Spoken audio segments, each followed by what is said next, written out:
Y I cannot support CJP. Okay, നമ്മുടെ youth അനുഭവിക്കുന്ന പ്രശ്നങ്ങൾക്ക് ഒരു വോയിസ് വേണം. That's important. ഓക്കെ, നമ്മുടെ youth is going through lot these days, so they need a voice. Okay, they need a medium to convey their messages. Okay, that's true.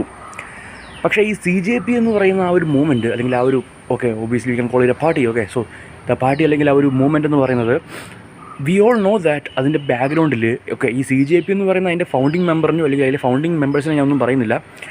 പക്ഷേ ആ ഒരു movement സ്റ്റാർട്ടായതിനു ശേഷം അതിനെ മുതലാക്കാൻ വേണ്ടി നമ്മുടെ ഇന്ത്യക്കെതിരെ പോരാടുന്ന കുറേ പേർ, അല്ലെങ്കിൽ എന്താണ് ആൻറ്റി നാഷണൽ ആയിട്ടുള്ള പല ഓക്സും ഇതിൻ്റെ ബാക്ക്ഗ്രൗണ്ടിൽ കളിക്കുന്നുണ്ടെന്ന് എല്ലാവർക്കും അറിയാം. CJP എന്ന് പറയുന്ന ആ ഒരു മൂവ്മെൻറ്റിൻ്റെ അതിൻ്റെ ഒരു എക്സിസ്റ്റൻസ് എന്ന് പറയുന്നത് ചിലപ്പോൾ മോശമല്ല, നല്ല കാര്യം തന്നെയാണ് ഫോർ അവർ യൂത്ത്. ഓക്കെ, പക്ഷേ ഇതിനെ മുതലാക്കാൻ വേണ്ടി കുറേ മോശം ആൾക്കാർ അതിൻ്റെ ബാക്ക്ഗ്രൗണ്ടിലുണ്ട്. അത് നമുക്ക് വെച്ച് ഉറപ്പിക്കാൻ പറ്റത്തില്ല. ഓക്കെ, ഒന്നെങ്കിൽ CJP need to be highly controlled. Okay, they need to control every bit of their operations. Otherwise ഇതിനെ സപ്പോർട്ട് ചെയ്യാൻ നമുക്ക് പറ്റത്തില്ല. ഇതിൻ്റെ ബാക്ക്ഗ്രൗണ്ടിൽ ഇതിനെ മുതലാക്കാൻ വേണ്ടി കുറേ മോശം ആൾക്കാരുണ്ടെന്നേ, ആൻറ്റി നാഷണൽ ഓക്സ് ഉണ്ട്. So we need to do something. CJPയുടെ മെമ്പേഴ്സ് ഇതിനെ കൺട്രോൾ ചെയ്ത് നിർത്തുക. ഓക്കെ, ഇത് ഇന്ത്യയിലെ യൂത്തിന് വേണ്ടിയുള്ള മൊമെൻ്റ് ആണെന്ന് മാത്രം അഡ്വർട്ടൈസ് ചെയ്യുക.